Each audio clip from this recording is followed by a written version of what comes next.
प्यारे बच्चों, नमस्कार। मैं सूर्य प्रकाश, आदर्श विद्या मंदिर, माउंट आबू। तो बच्चों, आज की संस्कृत की ऑनलाइन क्लासेस में एक बार फिर से आप सभी का स्वागत है। तो भाई, पिछली वीडियो में हमने सप्तम पाठ संकल्प सिद्धिदायक तो ये पाठ हमने पढ़ा था। तो भाई, आज हम इस पाठ के अंदर अभ्यास के प्रश्न उत्तर करेंगे आगे। पहले हमने अभ्यास के प्रश्न उत्तर में क भाग उच्चारणम कुरुता, ये प्रश्न नंबर 1 हमने कर लिया था। उसके बाद प्रश्न नंबर 2 में था 4 भाग थे, जिसके अंदर हमें धातु रूप पूरे करने थे। ये देखो, ये धातु रूप हमने लिखे थे। तो ये प्रश्न नंबर 2 भी हो गया।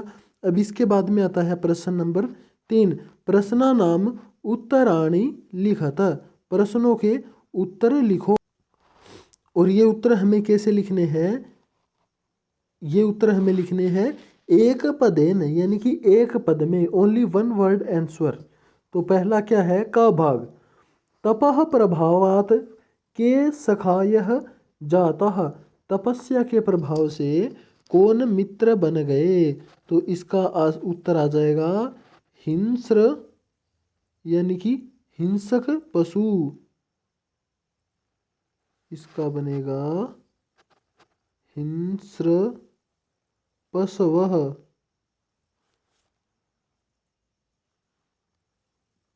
पशवः, हिंस्र पशवः, यानी कि हिंसक पशु। आगे है तपः प्रभावात पार्वती तपस्यार्थम कुत्र अगच्छत, माता पार्वती तपस्या करने के लिए कहाँ पर गई? तो ये गई थी गौरी शिखर पर। कहाँ पे गई थी? गौरी शिखर नामक पर्वत पर गई थी।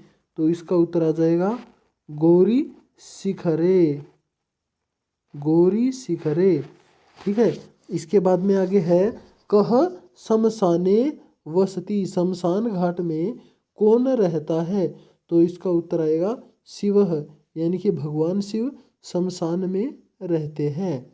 आगे शिव निंदाम श्रुत्वा का क्रुद्धा जाता, भगवान शिव की निंदा को सुनकर का माने कौन क्रोधित हो गई?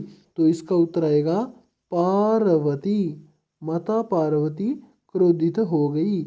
आगे आएगा वटु रूपेण तपोवनम कह प्राविशत, वटु तपस्वी के रूप में तपोवन में किसने प्रवेश किया?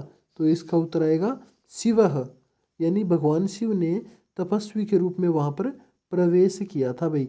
इसके बाद में आगे आता है प्रश्न नंबर 4। प्रश्न नंबर 4 में है कह का कम काम प्रति कथयति, कह माने किसने, काम कम का मतलब किसको, प्रति का मतलब कहा, कथयति माने कहा, यानी कि किसने किसको कहा। तो ये जो यहाँ पे वाक्य लिखे हैं, जैसे पहला वाक्य है वत से तपः कठिनम भवती, है पुत्री तपस्या कठिन होती है। ये बात माता पार्वती को किसने कही थी? पार्वती की माता ने। किसको कही थी? माता पार्वती को ये बात कही थी। तो सबसे पहले आएगा माता ने ये बात कही थी और पार्वती को कही थी। तो इसके बाद आगे है का भाग, इसके अंदर लिखा है अहम तपः एव चरिष्यामि, तो ये बात पार्वती जी ने कही थी, पार्वती। ठीक है भाई। और किसको कही थी? मातरम, मातरम, यानी कि माता को कही थी। आगे मनस्वी कदापि धैर्यम न परित्यजति, ये बात किसने कही थी? जब वो पार्वती माता तपस्या कर रही थी, तो वो पार्वती माता की सहेली थी, उसका क्या नाम था? विजया। तो विजया ने कहा था कि माता, हे सहेली, हे पार्वती, आपने इतनी तपस्या कर ली और आपकी तपस्या के प्रभाव से हिंसक पशु भी आपके मित्र बन गए, लेकिन अभी तक आपकी तपस्या का कोई भी प्रभाव नहीं दिख रहा। तो माता पार्वती ने ये बात कही थी और विजया को कही थी। तो विजयाम, विजया को ये बात कही थी। आगे है अर्पणा इति नामना त्वम प्रथिता, ये बात किसने कही थी? विजया ने कही थी, हे पार्वती, तुम अर्पणा के नाम से प्रसिद्ध हो गई हो। ये बात विजया ने बोली थी। किसको बोली थी? पार्वती को। तो पार्वतीम, यानी कि माता पार्वती को ये बात कही थी विजया ने।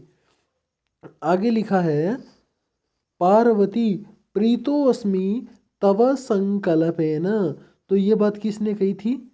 शिव, भगवान शिव ने ये बात कही थी और पार्वतीम, पार्वती को ये बात कही थी। तो भगवान शिव ने पार्वतीम यानी कि पार्वती को ये बात कही थी। आगे शरीरम अद्य खलु धर्म साधनम, यानी कि ये जो हमारा शरीर है ना, ये ही धर्म का साधन है। ये बात वटु यानी कि तपस्वी ने, वटु तपस्वी ने पार्वतीम प्रति, ये बात वटु, वटु ने तपस्वी ने पार्वतीम यानी कि माता पार्वती को ये बात कही थी। ठीक है भाई। इसके बाद में आगे आता है अहम तव कृत दासो अस्मि, मैं तुम्हारा एक दास हूँ, यानी कि दास के समान अब हो गया हूँ। तो ये बात भगवान शिव ने बोली थी, यानी कि शिव ने बोली थी। और किसको बोली थी? पार्वतीम, पार्वती माता को ये बात भगवान शिव ने बोली थी। इसके बाद में आगे आता है हमारा प्रश्न नंबर 5। तो भाई ये हम अगली वीडियो में करेंगे। तो ठीक है बच्चों, तब तक के लिए धन्यवाद।